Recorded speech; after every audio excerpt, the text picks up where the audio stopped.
Salut chers rétrospecteurs, c'est une émission mouvementée, de 1 parce que c'est la 6ème émission, mais surtout parce qu'à la base, c'était une émission sur Valkyrie Drive. Sauf que j'ai trouvé encore peut-être plus con et encore plus marrant que Valkyrie Drive, c'est Food Wars.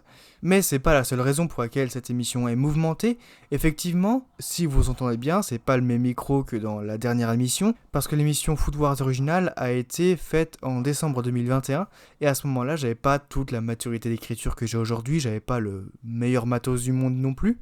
Et avec le temps, l'émission a eu quelques problèmes. Le principal, c'est que je me suis rendu compte que j'avais dit à moitié des trucs que j'aurais pu dire sur Food Wars. Et donc, justice sera faite dans cette nouvelle version d'émission qui transcendra sûrement, mais même certainement l'ancienne. Et donc, profitez bien, Food Wars. C'est parti.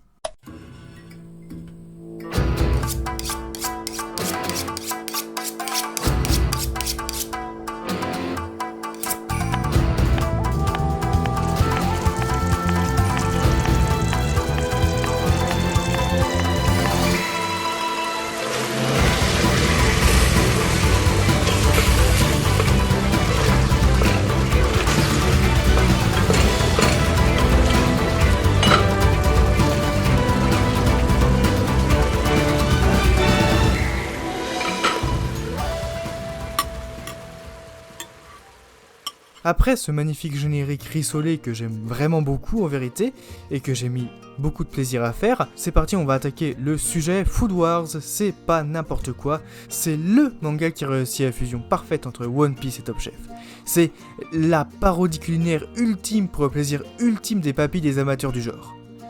Food Wars, c'est l'histoire de Soma, un adolescent de 15 ans qui rentre dans la plus prestigieuse école de cuisine du Japon afin de 1. Devenir le meilleur, le top numéro 1, de 2. De pouvoir battre son père à la cuisine qui est beaucoup plus fort que lui, et de 3. D'être digne de reprendre la gestion du restaurant familial. Un pitch simple, efficace, avec du potentiel pour un shonen. Soma évolue dans un univers totalement stupide, on peut le dire, où l'exagération et la grandiloquence sont en quelque sorte les valeurs étalons. Il n'y a pas un chapitre du manga, il n'y a pas un épisode de l'animé où un personnage ou une situation ne deviennent pas saugrenus à cause de ça. Tous les potards sont poussés à fond, le standing de l'école est tellement élevé que si t'es pas le roi de la classe, t'es obligatoirement une sous-merde, les plats sont tellement bons que les jurés ont des orgasmes, l'école est tellement grande qu'il y a 3 km entre les salles de cours et les dortoirs, il y a tellement d'élèves qu'il faut privatiser une centaine de bus pour un voyage scolaire, enfin bref. Le mince aperçu que je fais du n'importe quoi ambiant qui règne dans ce manga ne suffit même pas à décrire l'ampleur de la parodie. Food Wars, c'est un manga de base, qui est adapté ensuite en animé de 4 saisons qui a une fin différente. Donc l'animé et le manga, c'est pas forcément la même chose dans ce cas-là.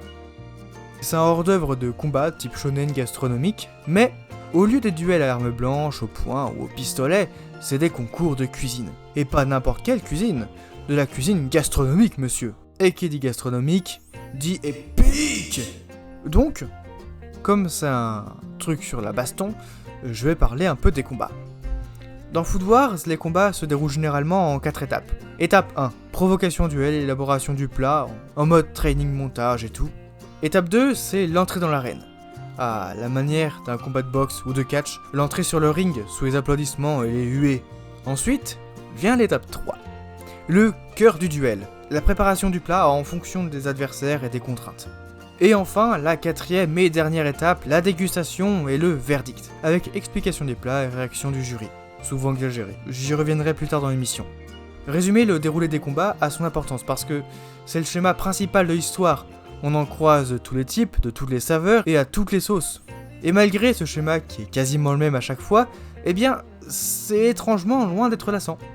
Parce que même quand on sait que le personnage principal va s'en sortir, parfois le manga nous surprend en nous mettant des coups de tension comme ça dans les combats. Je ne citerai pas exemple pour ne pas spoiler de quelconque combat, de quelconque intérêt, parce que plusieurs fois on se demande comment Soma va faire pour gagner. Même si on connaît l'issue des duels, il va forcément gagner. C'est un héros de shonen. Et si on se demande ça, si on se pose la question, c'est grâce au fait que, contrairement à une bonne partie des héros de shonen, tellement forts dès le début que leur arc narratif n'a plus aucun intérêt au bout de 2 livres, eh bien, Soma c'est un peu l'inverse, ça fait un peu effet de soufflet. Il commence super fort, Mais on se rend compte que dès qu'il arrive dans le cadre de l'école de cuisine, eh bien il a affaire à de vrais pros. Et on se rend compte, et lui-même se rend compte qu'il est lacunaire, il est brouillon par rapport aux vrais pros, il a encore énormément à apprendre et à se remettre en question. Ce qui fait que ça approfondit un minimum le personnage et surtout ça approfondit un minimum l'intérêt qu'on porte à sa quête. Et c'est bien un minimum de donner de la complexité à son personnage, ça rend aussi la lecture moins creuse. Et c'est assez fou que les créateurs de Food Wars aient réussi à garder le charme de la parodie jusqu'au bout, parce que le machin fait quand même 36 bouquins. On sait comment ça va se terminer, parce que c'est un shonen. On sait comment vont se dérouler les combats, parce que c'est un shonen. Et on sait que le héros va forcément gagner à la fin, parce que c'est un shonen. Mais si ça passe, c'est que c'est bien fait. Et ça c'est surtout grâce au personnage et à la gestion du rythme. On ne s'ennuie jamais dans Food Wars. Tout s'enchaîne avec une fluidité quasiment exemplaire. Et qui fait facilement oublier que l'on voit le 56e combat depuis le premier épisode. Et justement, en parlant des personnages, je n'ai parlé que de Soma, alors qu'autour de lui en gravite une ribambelle. Certains sont plus marquants que d'autres, plus développés, mais tous sont au moins un peu drôles ou attachants.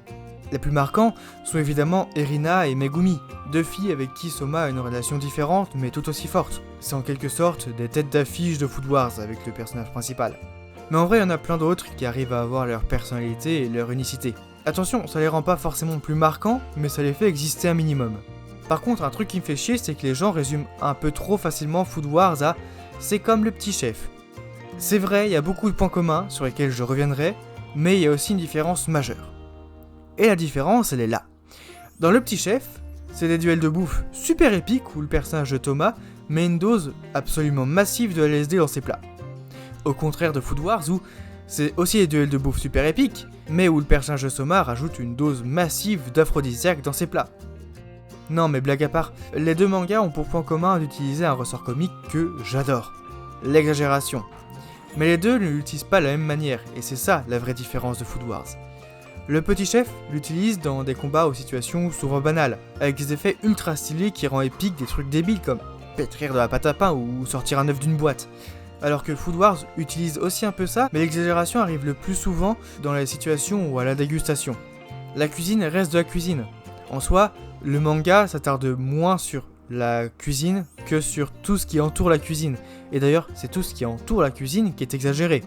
Et justement, j'avais un peu hâte d'en arriver là parce que j'adore la parodie. Et petit cours d'humour, je vois deux types de parodies. La parodie complète, comme dans les films du trio Zaz, Top Secret, Y a-t-il un flic ou Police Squad, pour ceux qui ont vu la série, ou encore Le Prince de Sicile ou Hot Shot que j'aime personnellement beaucoup. Et le second type de parodie, c'est la parodie sélective, qui cible seulement un ou plusieurs aspects du concept et joue la carte de l'humour dessus, mais exclusivement dessus, comme Le Petit Chef ou Food Wars. Et j'aime franchement bien ce type de parodie parce que, justement, les mecs prennent le truc hyper au sérieux, ils font des poker face de tous les instants et ils sont en plein dans le délire, et nous on est là à se dire que c'est totalement con, mais que c'est vraiment très rigolo, parce que le sérieux amène de l'implication. Et ce qui fait qu'il y a des enjeux, il y a vraiment tout pour faire un drame, mais il y a cet aspect-là en particulier qui est exagéré, parodié, ce qui fait que ça rend la situation plus absurde qu'autre chose. Mais revenons un peu à Food Wars. Donc, l'humour passe le plus souvent par l'exagération. Ça, j'ai déjà dit. C'est autant dans les situations que dans ce qui revient le plus souvent quand on pense à Food Wars, les orgasmes du jury. Et moi ça me blase un peu parce que c'est vrai qu'on associe souvent Food Wars à des filles en extase devant de la bouffe entourées par des tentacules ou du surimi, parce que c'est comme ça que c'est présenté. Alors qu'il y a tellement plus dans Food Wars, et c'est là que c'est génial. Oui, dans la vie on peut avoir un orgasme en mangeant, certains aliments sont même aphrodisiaques. Mais rappelez-vous, dans Food Wars la parodie est poussée à fond, tout maximum. Donc une partie de l'humour se fait sur le fait que oui, les plats sont tellement délicieux que les membres des jurys ont des orgasmes à chaque dégustation. Mais y a pas de quoi s'exciter, car y a pas que ça comme humour. Les réactions hyper exagérées, c'est une chose. Mais ceux qui l'ont lu, souvenez-vous des exigences stupidement élevées de l'école de cuisine, les gradins remplis à ras-bord de spectateurs pour un duel de bouffe, l'utilisation de n'importe quel prétexte pour provoquer des duels, le sérieux avec lequel les gens font les combats. C'est des combats de bouffe, je le rappelle. Rappelez-vous toutes ces situations extrêmes où sont mis les élèves. Top Chef, c'est moins extrême que Food Wars, Mais y a pas que ça, y a aussi la trouzaine de références, que ce soit à Jojo, à Pokémon, à Yu-Gi-Oh! Et tout ça, ce sont autant des traits d'humour que de parodie, qui donnent un côté absurde à l'histoire et qui la rendent drôle. Parce que Food Wars est très fort de base sur l'humour, mais il arrive à parodier et à bien parodier ses propres genres, donc le shonen et le ecchi. Et donc petit point technique manga. On va commencer par le shonen. Dans la boutique de manga où je bossais, on considérait que le shonen était pour les enfants à partir de 11 ans ou plus. On retrouve souvent un arc du héros, celui du dépassement de soi.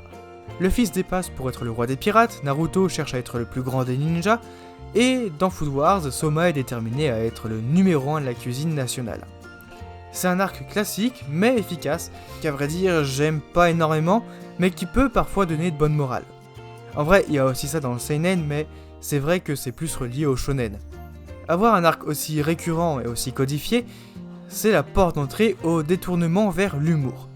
Faire quelque chose de vu et revu, prendre ses clichés et en faire quelque chose de plus drôle. C'est tout con, hein, mais c'est comme ça que fonctionne Food Wars à 90%.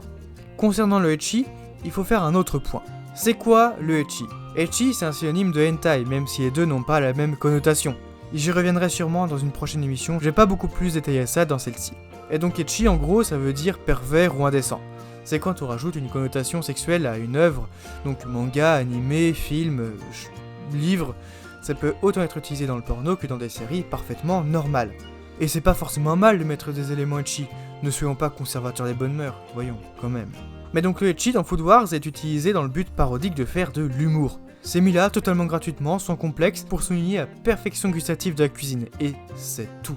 C'est absolument pas excitant ou grivois, c'est juste marrant parce qu'en fait on en montre très peu, c'est juste, un peu plus de peau que d'habitude quoi. C'est aussi marrant que les monologues du jury, genre Mais oui, bien sûr, si son curry est aussi onctueux, c'est grâce à la béchamel qu'il l'a rajouté à la mi-cuisson. Quel délice, quels arômes, c'est savoureux.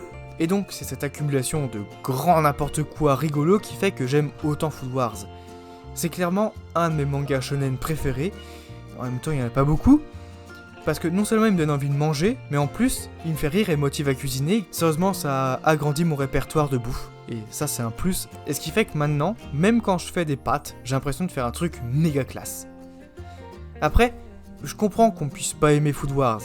Moi-même, si j'étais pas réceptif à l'humour et à la gastronomie du manga, je trouverais aussi inintéressant que les autres shonen du même genre One Piece, Naruto ou Hunter x Hunter en haut de la liste. C'est des trucs que je n'aime pas du tout, et pourtant Food Wars utilise les mêmes codes, mais j'aime énormément. C'est autre chose. Ça marche. Ça résonne. Mais c'est dû au fait que je trouve plus équilibré dans son mélange. La romance ou les relations entre personnages ne prennent pas le devant sur la gastronomie, les combats ne sont pas trop lourds, je trouve, et l'histoire a une bonne dose de punch pour au moins maintenir les gens en haleine. Food Wars, grâce à ces éléments, en devient savoureux. Il lui manque pas grand chose à Food Wars pour être la référence ultime du manga en gastronomie. J'aurais bien mis quelques scènes en plus à la fin du manga, pour éclaircir la situation des personnages. Mais surtout, ça manque de duel où le personnage principal et Ken le survivant s'allient pour faire les meilleurs sushis du Japon. Ça et le fait qu'il n'y ait pas de musique au saxophone. Parce que celles de Food Wars sont très bonnes, y a pas à dire, mais il n'y a pas de saxophone. Et donc pour compenser, rien que pour vous chers auditeurs, je vais vous mettre Eyes of the Tiger façon Le Petit Chef. Aparté avant la musique, mais Le Petit Chef qui est d'ailleurs disponible en manga aux éditions Black Box sous son titre original Mr. Hachiko. Et je dis ça parce que, à ma grande tristesse, je n'ai trouvé aucun moyen de voir la série en DVD, en tout cas avec une VF. Donc voilà. Bref, place à la musique, et je vous dis à une prochaine émission rétrospective, salut!